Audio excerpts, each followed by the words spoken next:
নরেন্দ্র মোদীর কাছে অপশন মাত্র দুইটা, সর্বোচ্চ আর এক সপ্তাহের মধ্যে এই আন্দোলনটা তার সর্বোচ্চ মাত্রা লাভ করবে। সরকারের পতন হলে ভারতের সাথে বাংলাদেশের সম্পর্কে নতুন কোনো দ্বার উন্মোচন হবে কিনা সেটা আসলে এই মুহূর্তে বলা যাচ্ছে না। ভারতে কিন্তু আন্দোলনের উত্তাপটা অনেক বেশি ছড়ায় পড়ছে এবং নরেন্দ্র মোদী সরকার কতটুকু টিকে থাকতে পারে সেটাই এখন দেখার বিষয়।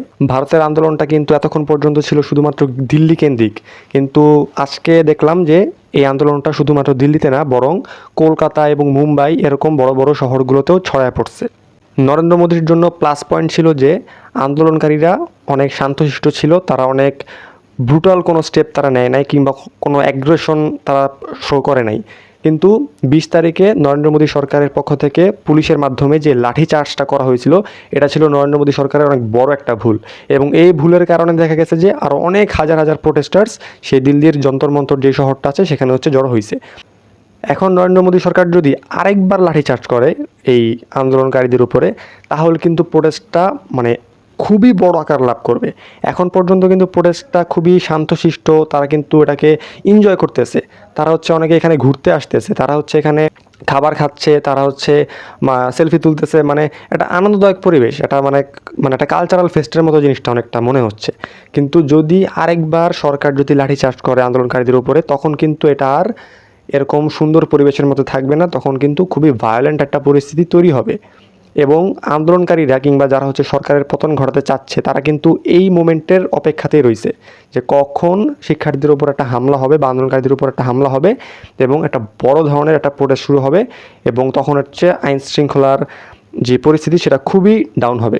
এবং তখন মোটামুটি ধারণা করা যায় যে পুরো ভারতে আন্দোলনটা ছড়ায় পড়বে এবং মোদী সরকারের পতন হবে।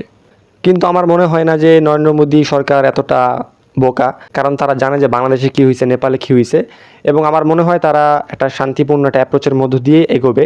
যদিও নরেন্দ্র মোদী আস্তে আস্তে তার সুর নরম করতেছে, সে এতক্ষণ পর্যন্ত প্রোটেস্টারদেরকে নিয়ে কিছুই বলে নাই, কিন্তু এখন আবার বলতেছে যে না, যারা নিট এক্সামের কোয়েশ্চেনকে ফাঁস করছে তাদেরকে আমরা বিচারের আওতায় আনবো, আমরা এটাকে আবার পুনর্মূল্যায়ন করব।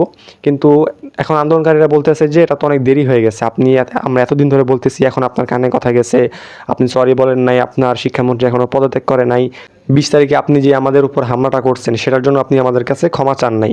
তো এখন কিন্তু দাবি দেওয়া কিন্তু আর একটা দুইটা না, এখন কিন্তু অনেকগুলো দাবি হয়ে গেছে। এবং যতই দিন বাড়বে এবং সরকার যদি চুপচাপ থাকে, তাহলে কিন্তু এই দাবি দেওয়া কিন্তু বাড়তেই থাকবে। এবং আর একবার যদি সরকার প্রোটেস্টারদের এগেনস্টে ব্রুটাল হয়ে যায়, তাহলে কিন্তু এটা মোটামুটি কনফার্ম হওয়া যায় যে এই আন্দোলনটা পুরো ভারতে ছড়ায় পড়বে। দিল্লিতে তো বিশাল সহিংসতা হবেই এবং পুরো ভারতে আন্দোলনটা ছড়াবে, বিশেষ করে বিজিবি শাসিত যে এলাকাগুলো আছে সেখানে বেশি বড় মাত্রায় এই ভায়োলেন্সটা ছড়িয়ে পড়বে। এবং এখানে একটা নেগেটিভ পয়েন্ট হচ্ছে, যখন ভারতে আন্দোলন অনেক বেশি তীব্র হবে এবং সহিংসতা ছড়াবে, তখন এটা কিন্তু শুধুমাত্র পুলিশ এবং সরকারের সাথে আন্দোলনকারীদের সংঘর্ষ না, তখন দেখবেন হিন্দু মুসলিম নিয়ে নতুন এক ধরনের মারামারি শুরু হবে। তখন কি করবে, তখন উগ্রবাদী হিন্দু যারা আছে বা বিজেপি সাপোর্টার যারা আছে, তারা মুসলমানদের ঘরবাড়িতে উড়াধুরা অ্যাটাক করা শুরু করবে এবং তারা একটা নাটক সাজাবে যে দেখো, এই মুসলিম জঙ্গিরা এখন আমাদের ঘরবাড়িতে হামলা করতেছে, আমাদেরকে পতন ঘটানোর চেষ্টা করতেছে, ভারতকে একটা জিহাদি রাষ্ট্রে পরিণত করার চেষ্টা করতেছে। তো এটাকে টার্গেট করে তারা মুসলমানদের ঘরবাড়িতে আগুন লাগাবে, একটা বিশাল সহিংসতা তৈরি হবে।